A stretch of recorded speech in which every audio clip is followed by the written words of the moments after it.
So my wish is granted. There's a good amount of rain here, and when you get a change in weather, that can really elevate your workout. It just makes you more resilient.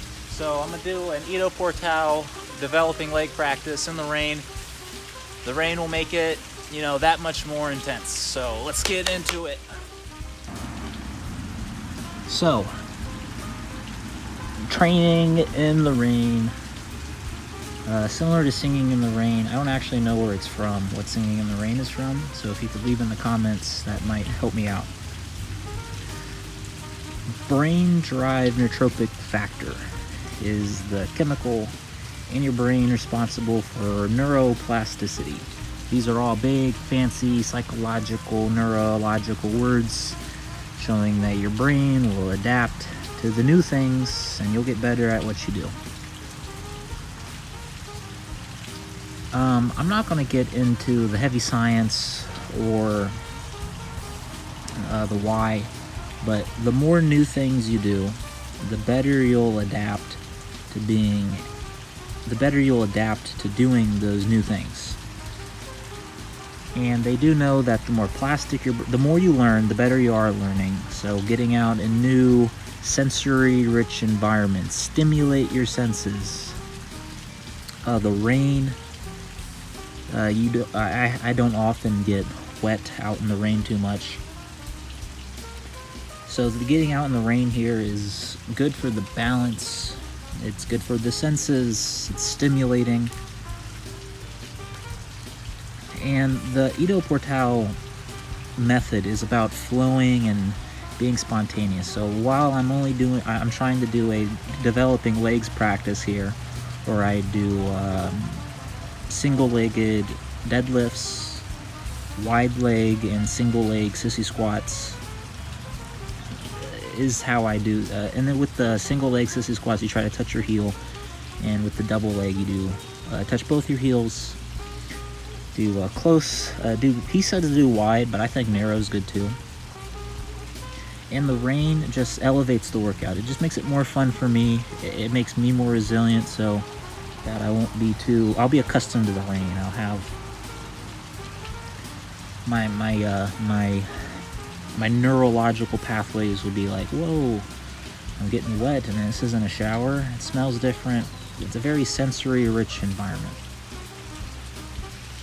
It works the balance a little bit differently because I'm barefoot here. The grip was somewhat different when it's wet. Not terribly different than normal, but it is just enough to challenge it. And you just want small challenges make it so much fun. This, when you do these kind of flow long, or I guess any kind of workout, you want to be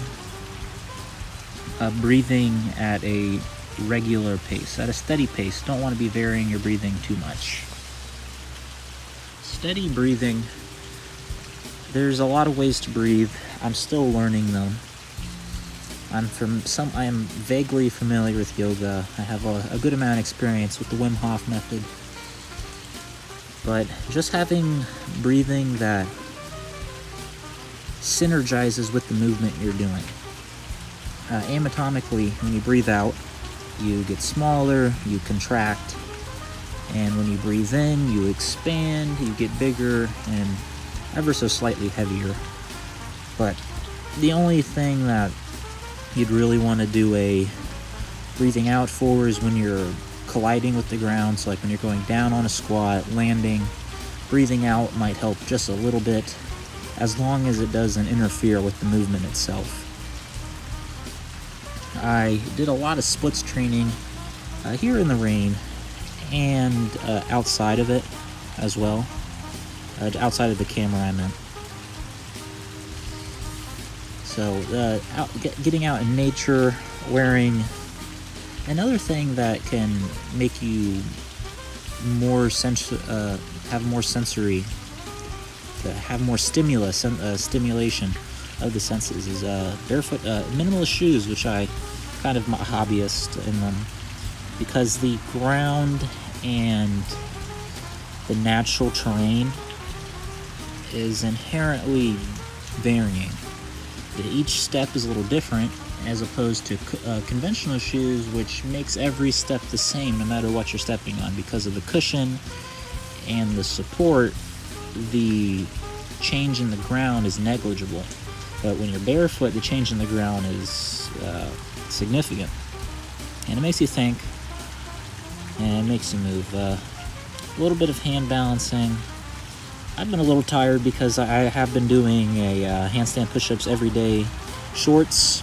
So I got my wish of the rain. You know, the rain, it like physically, the forces, the rain does add some forces onto your body that you do have to work against. There are the temperature of your body. It works your metabolism in a different way, just in the heat regulation part. So another thing for heat regulation is getting some good brownies. Really, the only thing they're good for is getting a lot of carbs in, which you need for energy if you're not trying to lose weight or anything. If you're just trying to maintain good performance, having lots of carbs are good for gaining weight and staying energized. So I'll eat the brownies. If you want to make them a little bit better for weight gain, you can put some protein powder and water to make a little glaze, but I'm just going to eat them how they are. Lots of carbs, and they will be delicious and in my belly. Here, a little bit of balance. I tried to get into this hollow back position. I just seem to be able to kiss it and not really be able to hold the hollow back for a long time. I'm still building the coordination, like past the midsection, like into my hips and in my legs.